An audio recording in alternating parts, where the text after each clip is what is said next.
This Gen Z, these youths, Kenyans, most of them hawana shida na tax. But the only problem ni we are paying tax alafu inaingia kwa mifuko za watu. Ruto anakopa pesa recurrent expenditures. Ruto anakopa pesa venye alikuwa na fight the last regime, alikuwa anasema wamefanya Kenya ikuwe na burden kubwa juu ya tax, juu ya kukopa sana. This man is doing the same. Na akikopa sana hivyo ndo wanatu overtax.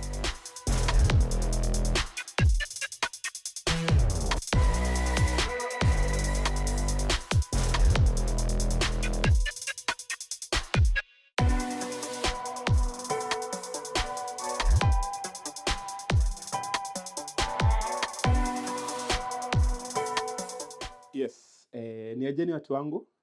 Dennis Kibunja here, your host. Na leo tunataka kuongea, it's always good kuongelea zile vitu na the current topic. Na leo naongelea finance bill.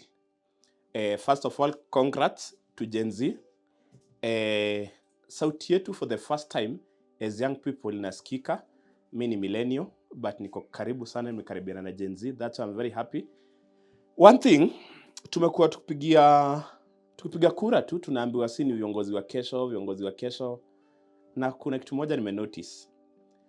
Watu wa siasa tu wanatuambia si ni viongozi wa kesho, na hiyo kesho ifikagi. I'm very happy vile mayouthman wamefanya, comrades of university, students, wale watu wako home wenye maliza form 4 kuendelea.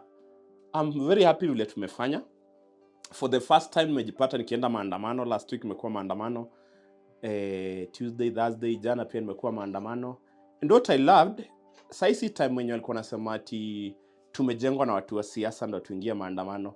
Sasa tunaingia kwa street kaa tumeshiba, kama hatujapewa shilingi na mtu, hatuhitaji hata kukuja na gari moja, kila mtu anakuja, tunapatana town. One happy thing I love ni jana tukiingia maandamano, nimepata askari kila place ya kuingia town, kila entrance walikuwa wamekaa hapo. Ni kama walikuwa wanangoja, wanafikiria kuna watu watakuja wakiimba sijui finance bill.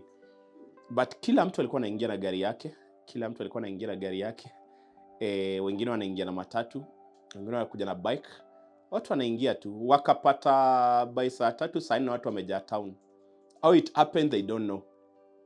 Yes.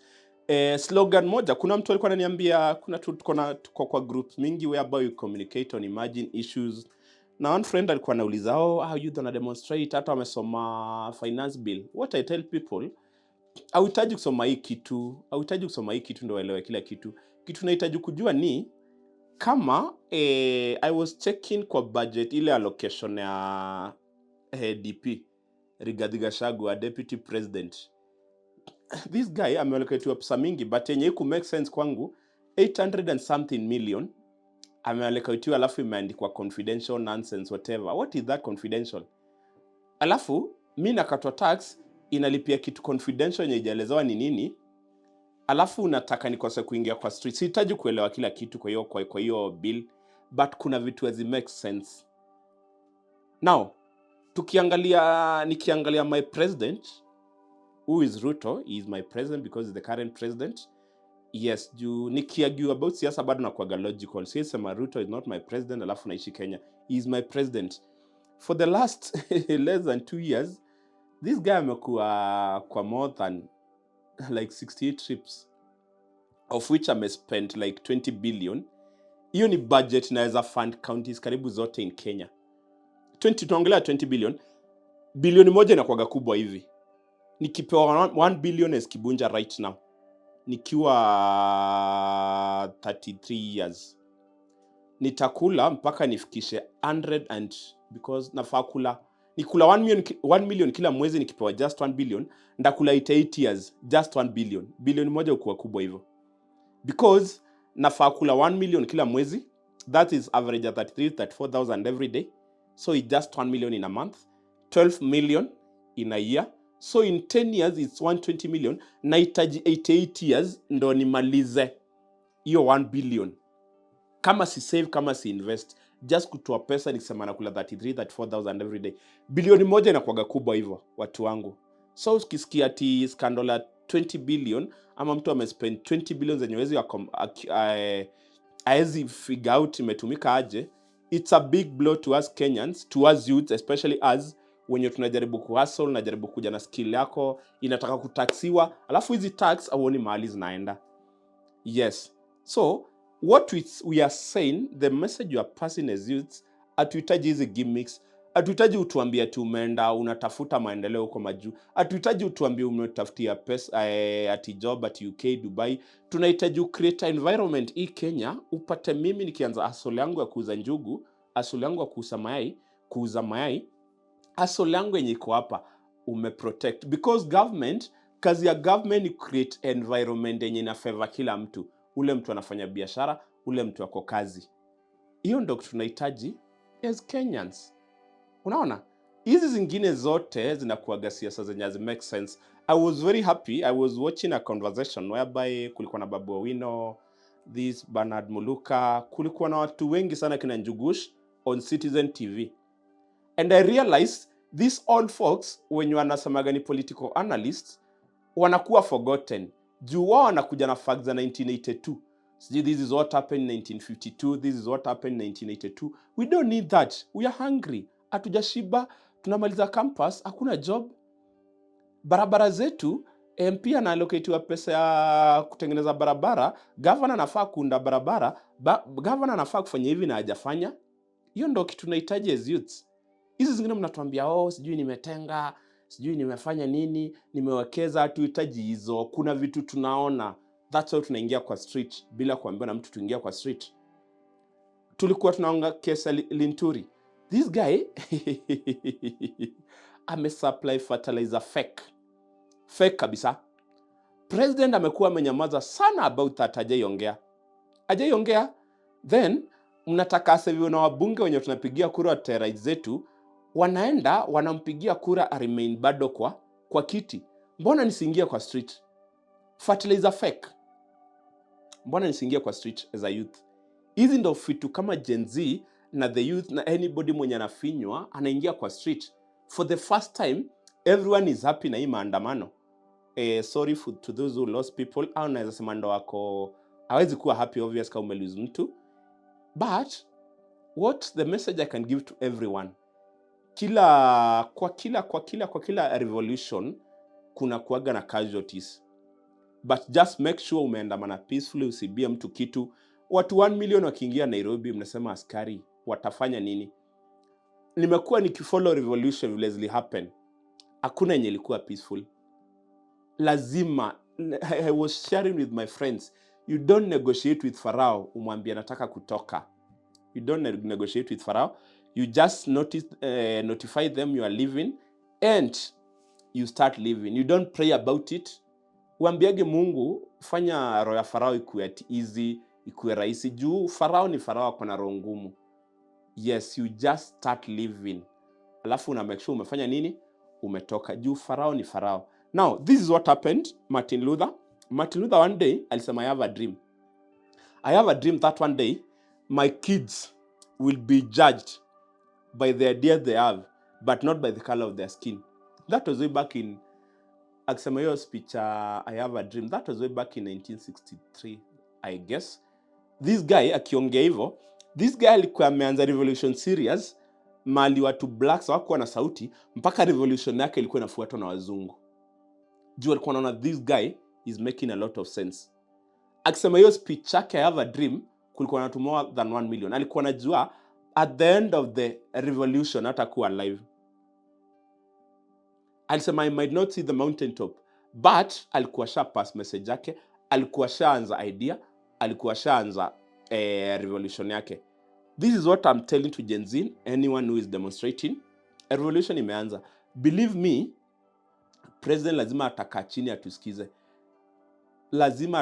atusikize. Now, what Martin Luther said years ago, ilikuja kuhappen 40 years down the line, vile Obama alikuwa president wa US. Ilikuwa kitu ijai happen, na iko inakani kama ni kitu inaweza happen. Obama became the president of US. Now in US hakunaga story ya ukabila. Tukipatana, wewe si ati wewe ni mzungu, wewe ni muhindi ama wewe ni nini. Do you have idea? Do you have a business plan where we can work? And when you follow, the reason why US imeendelea, just follow the top billionaires of the world.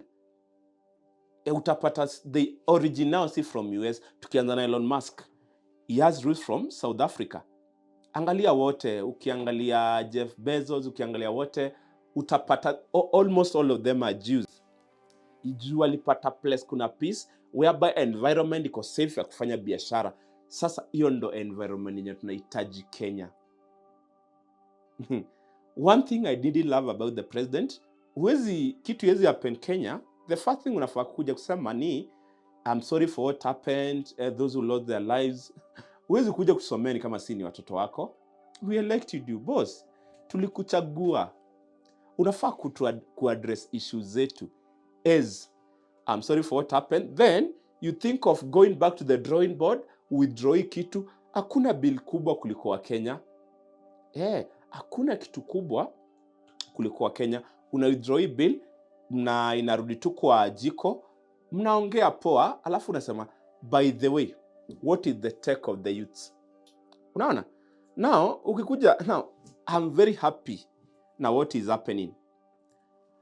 MPs tunawachagua wafanye legislation pale wakiwa na pass laws zenye zinatufavor. Then these MPs wenye tunachagua wafanye kitu ina favor us as Kenyans, wanakaa chini, wanaambiwa, wanalipwa. I'm sure they were bribed, you don't need to be told. I'm sure walibraibiwa, wakapewa some amount of money, then wanapass hii kitu. Alafu wengine wanaongea kwa like, sijui that photo was edited, sijui nini, mtafanya nini hata tukipass. Wanatuonyesha ni kama hatuna sauti. Wako like, mkituchagua hakuna kitu mnaweza fanya. Lazima mgoje 5 years iishe mtadu. I'm very happy with what happened. Washajua tuko na sauti. Yes. Na siku hizi hatuwapei. Mnakuja kwa ground. Ulipass, ulivote yes. Finance bill, unataka tuongeze taxes. Now, hizi taxes kitu ya kwanza, hata before niendelee. Ukisikiza conversation yetu from ile conversation tulikuwa nayo Twitter na the likes of those influencers na America na Osama Otero, ile conversation ilikuwa hapo. These Gen Z, these youths, Kenyans, most of them hawana shida na tax. But the only problem ni we are paying tax alafu inaingia kwa mifuko za watu. Ruto anakopa pesa recurrent expenditures. Ruto anakopa pesa venye alikuwa na fight the last regime, alikuwa anasema wamefanya Kenya iko na burden kubwa juu ya tax, juu ya kukopa sana. This man is doing the same. Na akikopa sana, even ndo anatu overtax. Angetu overtax ya kuwa nalipa zile loan ingekuwa ina make sense. But unakopa sana alafu bado una increase taxes. Hiyo ndo ilikuwa argument yetu. Now, these same people, a mere MP like Sudi, who is an MP, this guy anaenda kwa arambe moja ya church, anatoa 20 million. Mshahara ya MP, tuseme tu ni average ya 1 million. Hiyo ni mshahara ya 2 years. Anatoa tu. Alafu, hawa watu ndo unawaambia tuwapigie tu kura. Now, note, this is what I say, hawa MPs wako na biashara zao. But, before ku MP, hawajaitoa pesa kama hiyo kwa hizi arambe. So, hii inaonyesha kuna loopholes mingi mali hii pesa inaingia kwa mifuko za watu na hakuna kitu inaongelewa. Now, Ruto alisema akiingia president, alipata empty coffers, pesa ilikuwa imeibiwa kila kitu. Yes, pesa ilikuwa imeibiwa. But kutoka uingie boss, karibu 2 years down the line, hakuna mtu yote tumesikia ameshikwa ama ameshtakiwa juu ya corruption. Hakuna hata mmoja. Hakuna hata mmoja. Sijasikia kesi sijasikia mmoja amefungwa. Unaona? That's why tunaleta shida. Juu inamaanisha Kenya you can get away with anything. A mere MP anashoot kijana time election, anapotea, alafu saa ile anatokea anasema hata mimi sijui huyu kijana alishutiwa na nani. Alafu kesi inaisha tu hivyo. Why? Juu simply when MP umepigiwa kura. So, hii kuget away na impunity ndo tunaongelea hii Kenya. Nimeshikwa kama Mkenya wa kawaida, nimeiba 100,000. Nishikwe, nifungwe. Nafungwa vizuri sana. But, mtu amepigiwa kura, mtu amechaguliwa na Wakenya aende kwa serve, akishikwa kama na scandal ya 2 billion, anahitaji kutoka tu na bond, hakuna kushikwa. Tunahitaji equity. The reason why these developed countries ziko developed ni juu ya policies. They are governed by policies. we ni mtu wa Nduthi, mbona una overlap? Unashikwa na sheria, una overspeed, gari yako iko 120, uko UK, license yako inanyang'anywa like 3 years, I don't know, 2-3 years. Why? Unashikwa na sheria. Unaona, hiyo sheria ndio imefanya hizi countries zikuwe mahali ziko. We ni MP, we ni MCA, we ni governor, umeiba pesa, unafungwa. That's why the likes of Boris Johnson, who was the prime minister of UK, aliresign. Why? Juu anawekwa pressure, watu wameingia kwa street wana demonstrate, na the reason why watu wanakaaga wazi resign juu ako sure niko hapo nitaiba, niko hapo najibenefit. Boris Johnson aliresign. Why? Pale UK wanafuata sheria. So tunahitaji Kenya, hatuhitaji Kenya ikuwe kama UK ama ikuwe kama US, tunahitaji sheria ifuatwe. Ruto akisema rule of law, tunahitaji pia akubali, a respect court, a respect watu wakiandamana bila fujo, wanafaa kuachana nao. Jana nilikuwa one of the few people alifika town mapema. Tumefika town mapema, hakuna mtu amefanya kitu ya mtu ushaanza kurushiwa tear gas. Hakuna kitu tumefanya. Now, one thing you should know, personally siwezi rusha mawe, but most of the youth, when you provoke them, most of the Gen Z, they don't care. Wako na harsh language, watakutusi, watakurushia mawe. Na remember, watu ni tofauti. Kuna mtu ametoka pale ghetto ako njaa, akiona watu wanaandamana peacefully, ataingilia hiyo maandamano, alafu akiona kitu ya mtu ataiba. Nani ametrigger hiyo yote?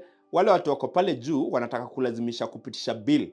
Jua watu wangekubali wasikizo wa Kenya, believe me, kile kitu ingekuwa peaceful.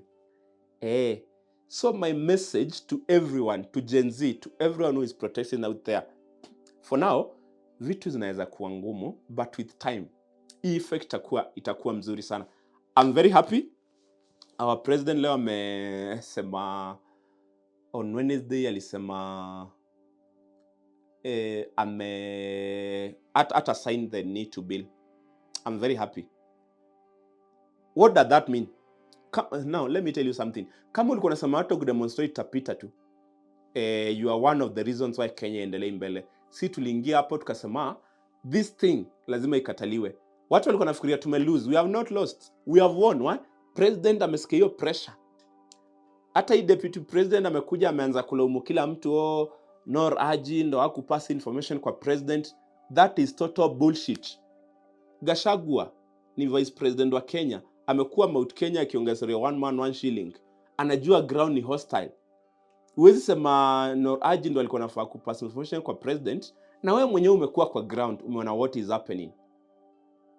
Yes, our bloggers, I was very bitter na this nini kwa update ya Ruto after watu wamerejectiwa nini last week. Watu wana update after meeting, after deliberation, we have decided to plug some clauses. Mna plug clauses kwa State House. Hii ni kitu nafaa kuwa tabled kwa house, kwa parliament. Yes, si kitu nafaa faction na some MPs ati wauda wameenda kwa nini alafu wasema tunatoa hizi clauses. Hizo ndo rule of law. Tunajua sheria, tunafuata kila kitu. Hizi ndo vitu watu wanafaa kuangalia. Na tunajua, si ati hatujui.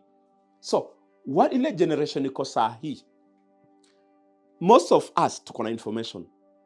Usianze kuniambia this is what happened in 1952. Tunataka kujua right now. Yes, ni kama uanze kuniambia unajua kitambo wanawake walikuwa nakaa kwa nyumba wako wanafanya kazi. Tuko 2024. I'm working. If I have a wife, they should be working. If I die, watu wangu si wataachwa bila kitu. So, hiyo reason in the 1950s, this is what happened in 1952, 1950s. Hata wazazi wa Gen Z kama wajazaliwa, for us, I can say that is a lot of nonsense. Current issues. Youth wako njaa. Kenya kuanza biashara ni ngumu. Juu ukianza tax kila mahali. Unaona? Wizi kila mahali. Ukienda ghetto hakuna security. Unaona? Maji hakuna maji safi.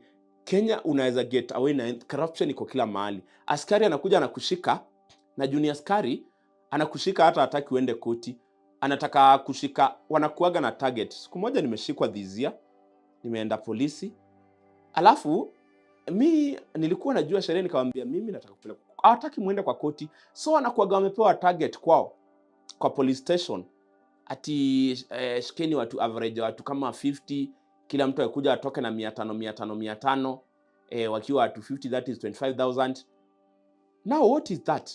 So mimi nilikaa ngumu, nikamwambia boss, hii ni kesi imenishika, ni kesi ya doo yenye siwezi lipa saa hii, so simlipeleka kwa koti. Hii ndio tunahitaji kufuata sheria. Si ukuja unapata mayouth wako mtaa wako shughuli zao saa moja saa mbili, huyu youth amebaki na miaka 5 ya kukula, alafu unamshika tu without a reason, ndio mpeleka pale Karao atoanishe 500. Hizi ndio vitu tunaongelea.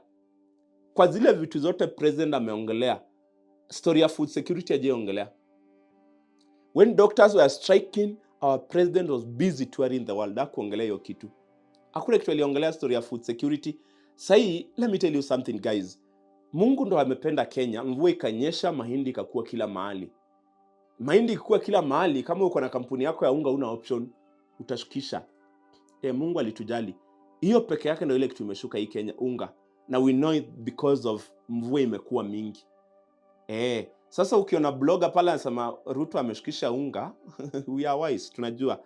So Ruto tulikuchagua, narrative yako ya mama mboga tulisikia poa sana.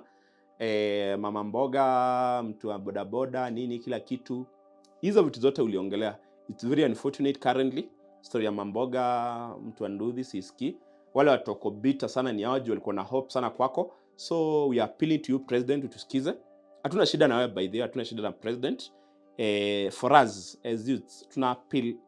Uko unafanya kitu yenye na favor Kenya. At your level, uko na connection. We don't need ati kujua kwa. Kuna watu wamefanya, tuko na examples nzuri sana this Africa. Tuko na example la countries zinaendelea hapo kama Botswana, hapa kwa Kagame, naona Premier League, alafu naona mpaka Air Rwanda ina advertise na Premier League. Why? Ile development Kagame ameleta, ile sanity na development Kagame ameleta Rwanda. Rwanda ni nchi kidogo sana. Nafikiria ni less than 5 million people. Development. Sawa. Hiyo ndio tunahitaji. I'm very happy. Na as I finish, let me say this one. Kuna kitu moja Malema aliambia Zuma some years back, Zuma akiwa president, alimwambia you can't fight with young people. Why? Time is on their side. Akamwambia one day you'll be watching us kwa TV ukiwa home. It's happening right now. Malema akiwa na kesi za kuanza, Zuma akiwa na kesi za kuanza, Malema ako pale parliament na sukuma kila kitu, anafinya kila kitu. So Ruto our president, what I can tell you, just work for us. We elected you to kuchagua with a lot of faith, and you should learn from your experience. You saw in Kenya, people ndo kuwa na power. You overthrew when ulikuwa inaita dynasty. You overthrew them through the power of the people. So we are the people, we are appealing to you, work for us, work for us, work for us, and everything will be okay. Thank you. God bless you.